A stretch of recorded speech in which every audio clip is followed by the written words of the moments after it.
को प्रणाम करता हूँ, सामने बैठे हुए सभी श्रोताओं को प्रणाम करता हूँ। आज के सबसे सुपूज्य असाधारण व्यक्तित्व जिनका चित्र लगा हुआ है, सरदार वल्लभ भाई पटेल जी के चरणों में माथा टेकता हूँ, अपनी काव्य यात्रा प्रारंभ करता हूँ। बात प्रार्थना से शुरू करता हूँ।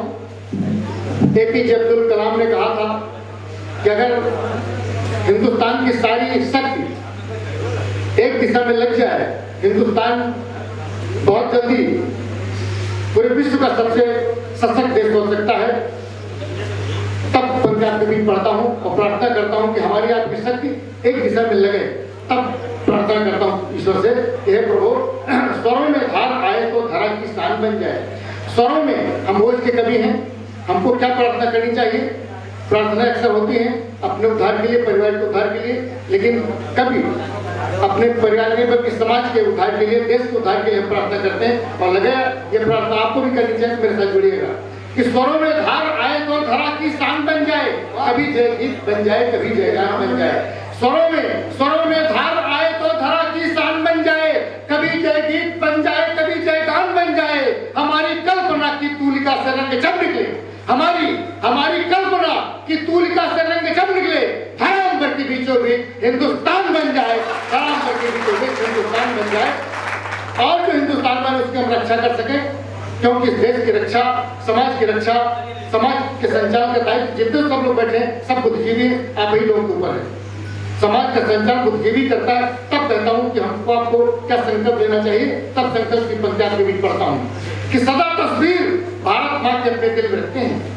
सदा तस्वीर भारत माँ के अपने दिल में रखते हैं, कथन चोरी तथा चुपके नहीं महफिल में रखते हैं। मोहब्बत हिंद से हमको कितनी कैसे बतलाएं, हम अपनी जान को कश्मीर व करगिल में रखते हैं, अपनी जान को कश्मीर व करगिल में रखते हैं। और हमारे बीच में सब बहुत छोटे छोटे बच्चे हैं, नवयुवक भी हैं, विद्यालय महाविद्यालय जाने वाले बच्चे भी हैं। मैं उनके लिए प्रार्थना करता हूँ 4 पंक्तियों में, इसके बाद धीरे धीरे कविता जोड़ूंगा कि उठे जो भाव इस दिल में संवर कर छंद हो जाए। वाह! उठे जो भाव इस दिल में संवर कर छंद हो जाए, लगे करने कली मामा प्रबल मकरंद हो जाए। उठे जो भाव इस दिल में संवर कर छंद हो जाए, लगे करने कली मामा प्रबल मकरंद हो जाए। करोड़ों देवताओं से, करोड़ों देवताओं से विनय है देश की खातिर, करोड़ों देवताओं से विनय है देश की खातिर। कृपा कर दो कि हर बच्चा विवेकानंद हो जाए, कृपा कर दो कि हर बच्चा विवेकानंद हो जाए, कृपा कर दो कि हर बच्चा विवेकानंद हो जाए। और जिस महापुरुष की स्मृति में हम लोग बैठे हैं जी, उसके नाम पर कुछ अच्छा सोचने के लिए, अच्छा सुनने के लिए हम लोग बैठे हैं। सबसे पहले मैं उनको प्रणाम करता हूँ। सुनिएगा कि एकीकरण के झंडा बरदारू बन गए, वाह! भारत की स्वर्ण चिड़िया बरदारू बन गए। एकीकरण के झंडा बरदार बन गए, भारत की स्वर्ण चिड़िया बरदार बन गए। तुमने दिखाई ऐसी नेतृत्व की कला, हिंदुस्तान भर के सरदार बन गए, हिंदुस्तान भर के सरदार बन गए, नेतृत्वकर्ता बन गए, सिपह सालार बन गए। कोई सरदार बिरादरी के नहीं थे, कोई पंजाबी नहीं थे, किसी खालसा पंथ के अन्य नहीं थे, लेकिन पूरे समाज का, किसानों का, पूरे देश का नेतृत्व किया। अगर किसान का नेतृत्व किया तो राजनेताओं का भी नेतृत्व किया।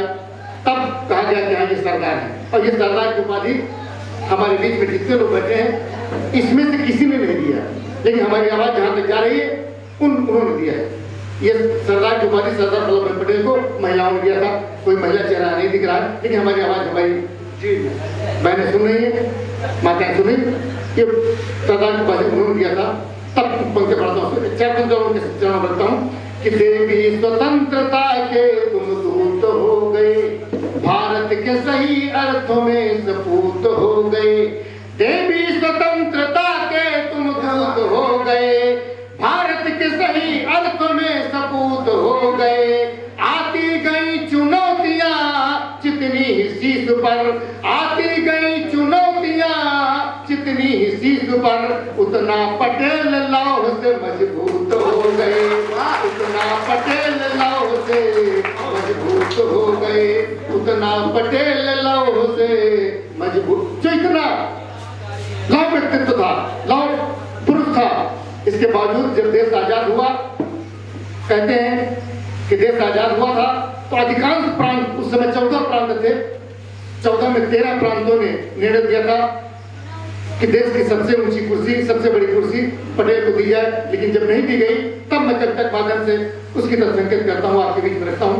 क्यों सब लोग चाहते थे? क्योंकि हिंदुस्तान किसानों का देश है, हिंदुस्तान गांव का देश है।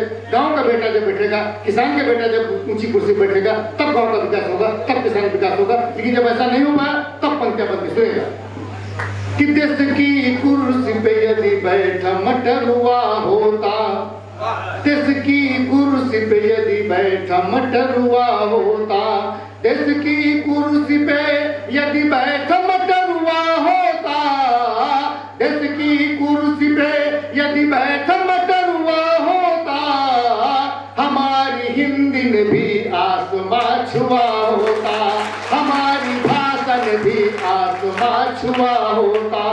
हमारी हिंदी ने विकास किया तो नुकसान सबसे बड़ा क्या हुआ?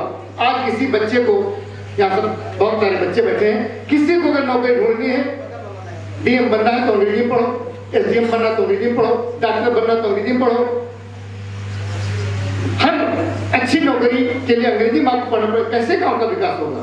तब पंक्तियां बनती हैं कि ज्ञान के ग्रंथ ककारा में यदि लिखे होते, ज्ञान के ग्रंथ ककारा में यदि लिखे होते, न्याय के ग्रंथ ककारा में यदि लिखे होते, न्याय के ग्रंथ ककारा में यदि लिखे होते, गरीब गांव से भी कोई जज हुआ होता।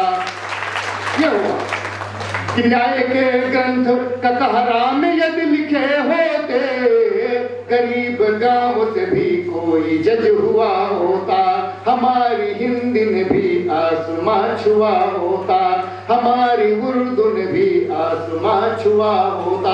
लेकिन ऐसा नहीं हुआ, ये विसंगति थी। लेकिन उस विसंगति को दूर करने की जिम्मेदारी हमारे आपके ऊपर ये है। जब तक गांव का बेटा, जब तक गांव का व्यक्ति ऊंची कुर्सियों पर नहीं जाएगा, तब तक गांव का कल्याण नहीं होगा। तब पंक्तियां आगे पढ़ता हूँ, सुनेगा। अब गांव में आया हूँ तो गांव की बात करता हूँ, इसलिए करता हूँ जब देश आजाद हो रहा था तो देश को आजाद कराने के लिए गांव वाले बाद में आए।